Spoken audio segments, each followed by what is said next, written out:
So, Alex, over the past weekend, Donald Trump announced his executive actions. He announced this at Bedminster Country Club, in front of his fellow members of the club that he owns, I guess, and who pay quite a bit of money, I should say, to be members of that club. And he announced executive actions he was going to take to help the American public, millions, tens of millions of whom are facing eviction, tens of millions of whom are unemployed and looking at reduced unemployment. And then folks who are working, presumably their hours have been cut back and whatnot.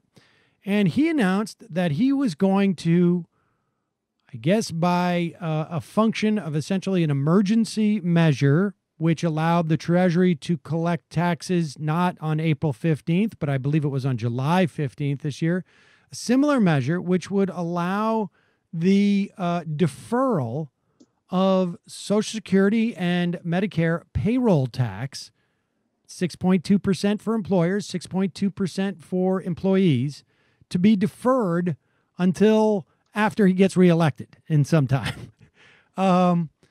First off, let's just talk about that, because he came up with another announcement after the fact that was even more ridiculous, it seems to me. But let's just talk about this concept of deferring Social Security and Medicare payroll tax. This is a really bad idea in about 5 different ways. Yeah, that's being generous too. It is also slightly more complicated than your setup, because when we dug into the executive order, it actually defers just the Social Security portion, not the Medicare portion. So the Medicare withholdings would still be coming out. You know, you have to withhold them and then send them into the government, but you would have to defer just the 6.2% of Social Security. So, which is a bureaucratic nightmare, right? For like a small business, a medium-sized, and even huge HR companies, this is really unclear what the advantage of doing this would be, because again, it just means it pushes it into the future, right? It's like they'll owe, or at Social Security works, you know, we have to withhold for our employees. We will still owe the withholding by law. Right, he can't change that law. He's just sliding money around. So it's basically impossible for a business to give that to the workers, because then the business would just have to find all that money again in December or maybe January. It's also very unclear when that would be due. So it's incredibly stupid, you know, like policy that it would create any sort of economic boon, because the money is it's just moving, but it's also administratively impossible. So we're hearing from Treasury that it's like literally completely unworkable.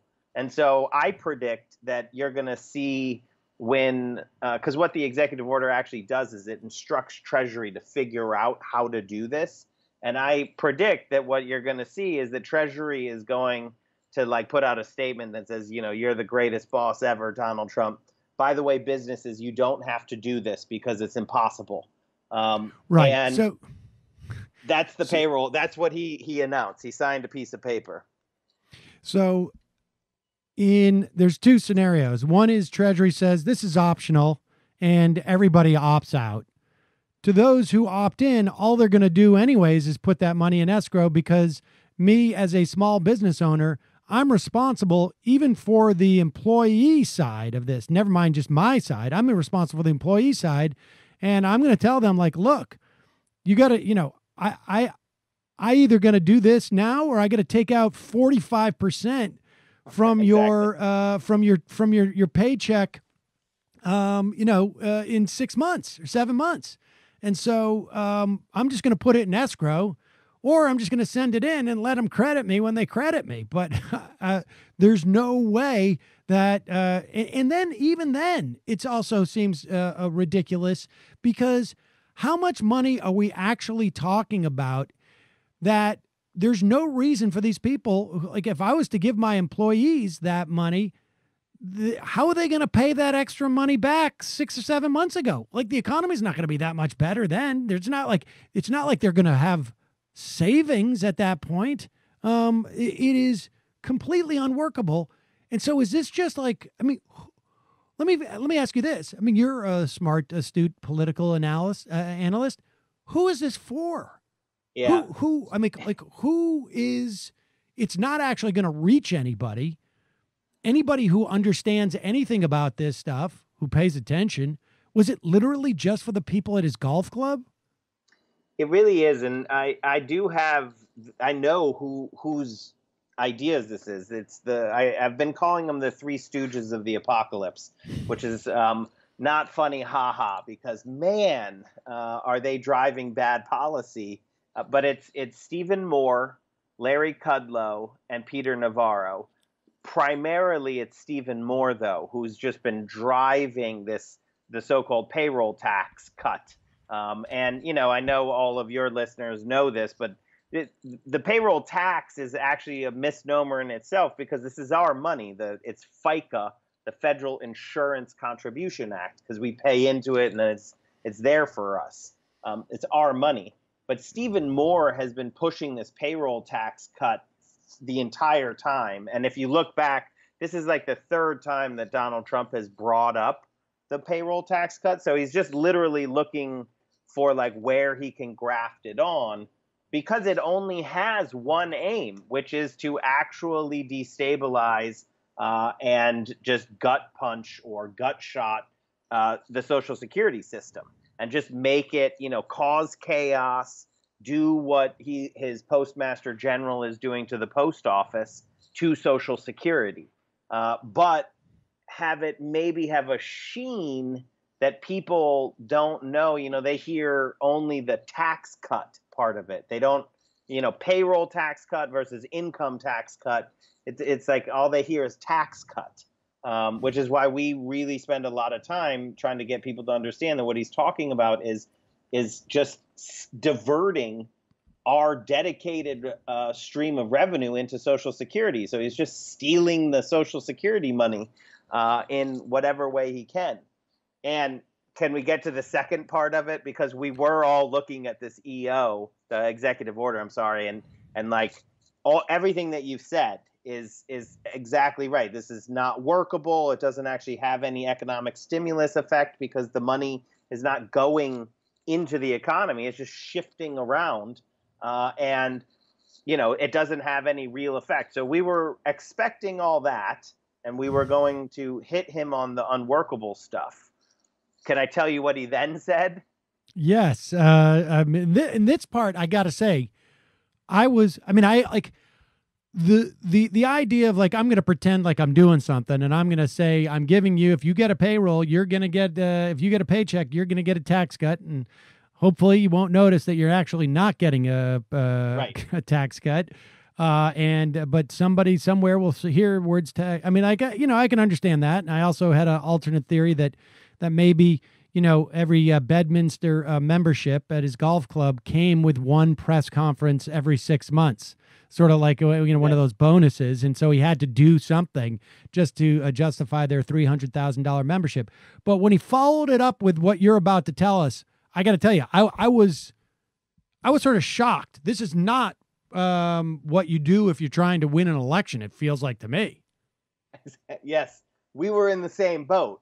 I heard it was like the extra level of so it's not just the 300,000, but if you pay extra, then you get to go to one of his press conferences. So we're all on the same page. We're looking at it and we're watching, and we're gonna have to explain to people like why this isn't actually real, and it's just signing a piece of paper. But then this is what he actually said right after he talked about the payroll tax deferral, or the FICA deferral. He said, "If I'm victorious on November 3rd, I plan to forgive these taxes and make permanent cuts to the payroll tax. So I'm going to make them all permanent. And then he says some sort of word salad about Joe Biden.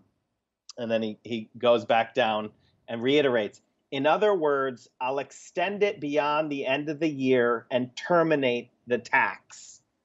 And we were like, wow, he just said that he was going to destroy, to terminate, and make permanent getting rid of the payroll tax, which, by the way, is not the first time his administration has mentioned that. It's come out of his administration a couple times before, but everyone just sort of poo-pooed it because it's so, off the wall that it doesn't even make sense, because it's literally saying I'm going to destroy Social Security, although he uses the word terminate. I'm going to terminate Social Security.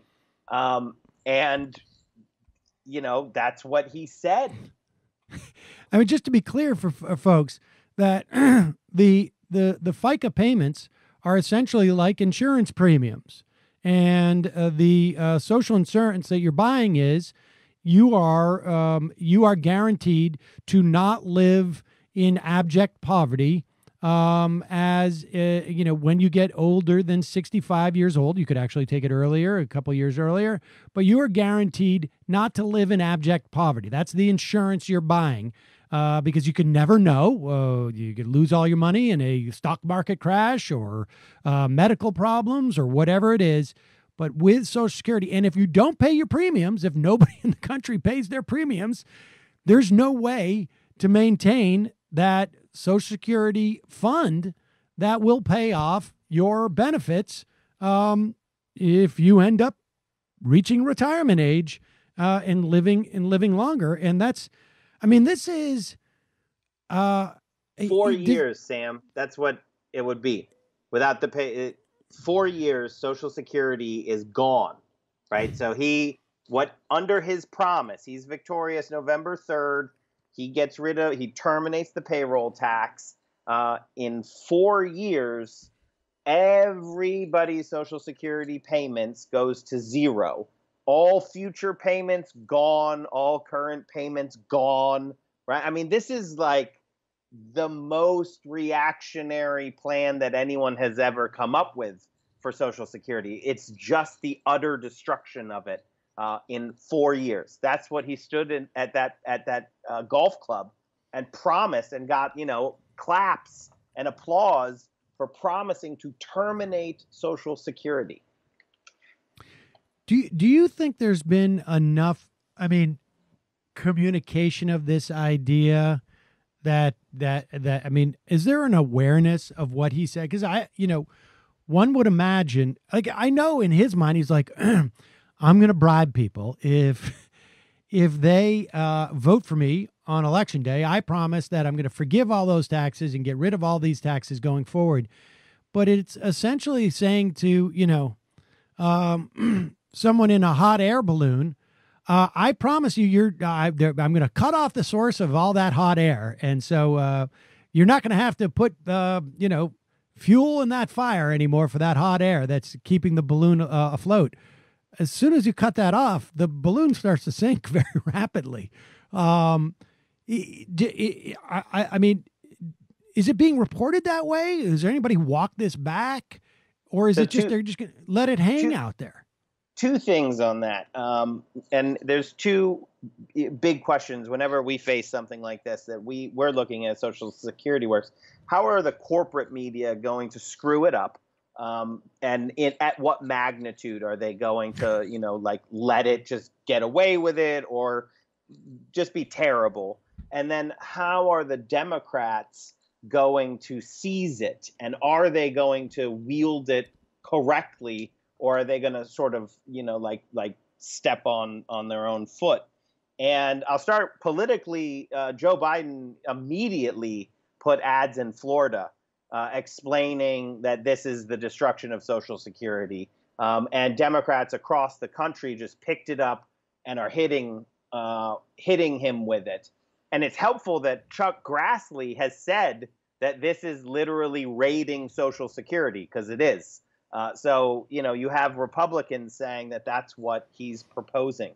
So politically, the Democrats are getting the message out there, which is really important to do because the corporate media immediately started, buying every tiny morsel of spin that the White House put on this.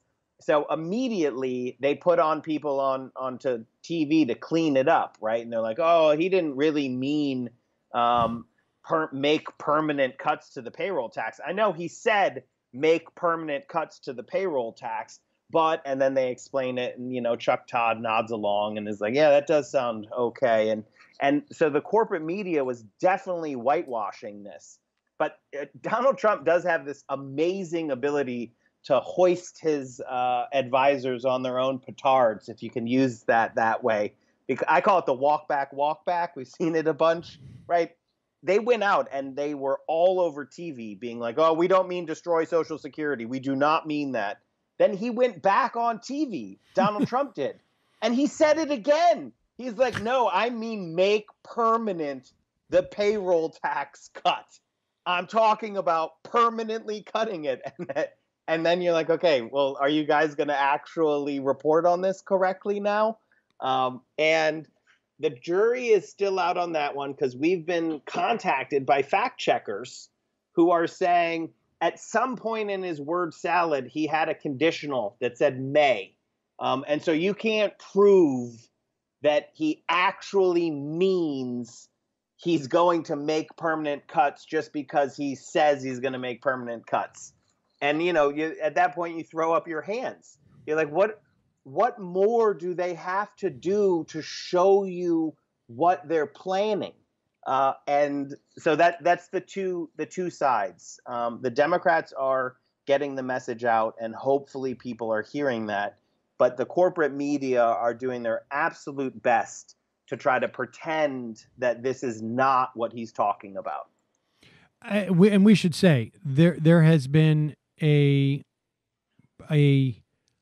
think, and you and I maybe have been talking for 15 years about this, more or less, an unrelenting desire by the center to cut Social Security. And by the center, I'm talking about really, it's not really the center if you look at it in terms of economic terms, right? It's the center in terms of how they try and position themselves politically.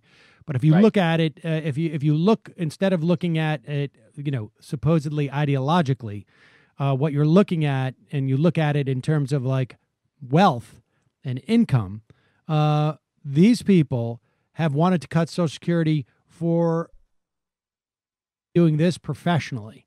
They wanted to do it by privatizing it. They wanted to do it in a myriad of different ways. And they are the last people to report on this. I remember the 2000 election, and Al Gore got up there and he kept saying lockbox, and Saturday Night Live did jokes about lockbox this, lockbox that. And I don't know that people really understood what he was saying, is that they're trying to raid Social Security, and you've paid into it, and we want to make sure that money stays in the Social Security system because they're going to borrow it to pay for tax cuts for wealthy people, and then they're going to figure out and try relentlessly, which they have been doing for 20 years, to figure out how they don't have to pay that money back. And the way they don't have to pay that money back is by either cutting Social Security benefits or by, it sounds like, scrapping the entire program. Right. That's it. The only way that they can raid our social, because they can't actually take the money out. This is something that we oftentimes have to talk with people about, right? Like the benefits, we haven't missed for 85 years through boom time and bust, through war and peace, through health and pandemic. Social Security hasn't missed a single payment. It works. That's why they hate it. So they have to do something to destroy the program in order to undermine it. And you're sort of like timeline is right. They tried to privatize it with Bush, just literally hand it to Wall Street. It's always Wall Street behind all this. That got rebuffed by the American people who were like, hell no. And a couple years later, the Wall Street good thing collapsed the economy. So it was like, hey, smart on you, American people. Then they went after benefits under Obama. They really, like the whole centrist quote unquote centrist, which is just Wall Street funded. It's a very small amount of people with a lot of money. This is their thing. And they went after benefits. So they tried to just cut people's benefits. They wanted people to cut their own benefits. That's another way that they don't have to pay it back, right? They convince people that they're going to get nothing, and then they offer them less than they're owed. And now this is the biggest thing that we've seen, right? Like, this is just the whole kit and caboodle. Just burn the thing down, and there'll be no more system to make payments, and so they don't have to pay anything back. Yeah, there you go. If there is no Social Security, you don't have to worry about paying back any money into that trust fund that you borrowed ostensibly for a short period of time. Well, Alex, I appreciate the work you guys are doing over at Social Security Works, and thanks for cluing us in on this. And there is one very clear way to prevent Donald Trump from carrying out his plan. And really, frankly, it's a Republican, for the most part, this is a Republican wet dream, if you will allow me, to cut Social Security. And frankly, some, corporatist Dems have set their sights on it over the years. And the best way to stop it is to rebuke the guy who is proposing it. Alex Lawson, thanks so much for your time today. I really appreciate it. Thanks for having me.